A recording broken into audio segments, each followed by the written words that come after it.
இன்றைய புனிதர் அறிவோம். பிப்ரவரி 24. புனித செசாரியஸ். சிறு வயது முதலே சுறுசுறுப்புடன் இருந்தவர். தமது வசீகரமான புன்னகையாலும் நேர்த்தியான கவனிப்பு மற்றும் துல்லியமான அரவணைப்பினாலும் அப்பகுதி முழுவதும் கைராசி மருத்துவராக மாறினார். பெயரையும் புகழையும் விரும்பாதவர்தான் செசாரியஸ். நசியான்சஸ் நகர ஆயர் புனித கிரகோரி மற்றும் புனித நோன்னா இருவருக்கும் 331ஆம் ஆண்டு பிறந்த இளைய மகன் செசாரியஸ். சிறு வயது முதலே சுறுசுறுப்புடன் இருந்த இவரை எகிப்து நாட்டில் அலெக்சாந்திரியா நகருக்கு படிக்க அனுப்பினார்கள்.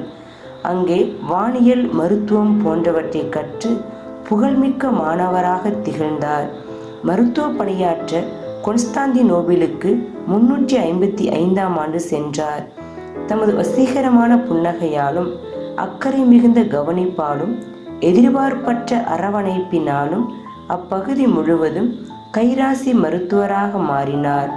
பெயரையும் புகழையும் விரும்பாத இவர் தனது பெற்றோருடன் தங்கினார். கிறிஸ்தவ விசுவாசத்தை மறுதலித்த ஜூலியன் செசாரியஸை தமது தனிப்பட்ட மருத்துவ ஆலோசகராக வைத்துக்கொள்ள விரும்பி செசாரியஸை அழைத்தார். பெற்றோர் மறுப்பு தெரிவித்த போதும் ஜூலியனிடம் சென்றார். தன்னையும் அவர் பக்கம் இழுப்பதை உணர்ந்தபோது ஜூலியனை விட்டு செசாரியஸ் விலகினார்.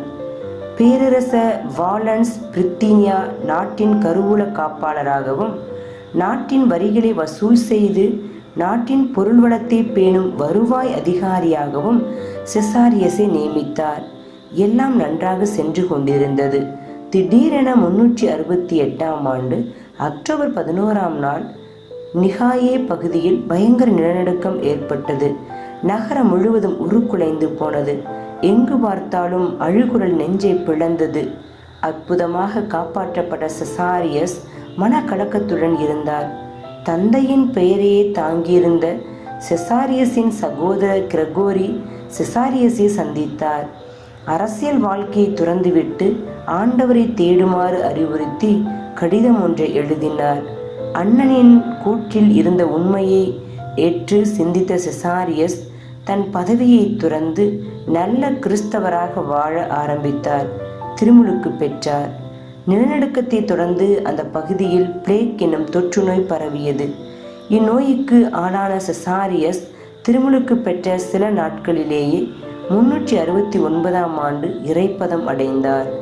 அடக்க திருப்பலியில் தம்பியின் ஆசையை சொல்லி உரையாற்றிய அண்ணன் கிரகோரி செசாரியஸுக்கென இருந்த பெரும் தோட்டத்தை ஏழைகளுக்கு பகிர்ந்து கொடுத்து தம்பியின் ஆசையை நிறைவேற்றினார். இன்றைய புனிதரிடம் கற்போம்.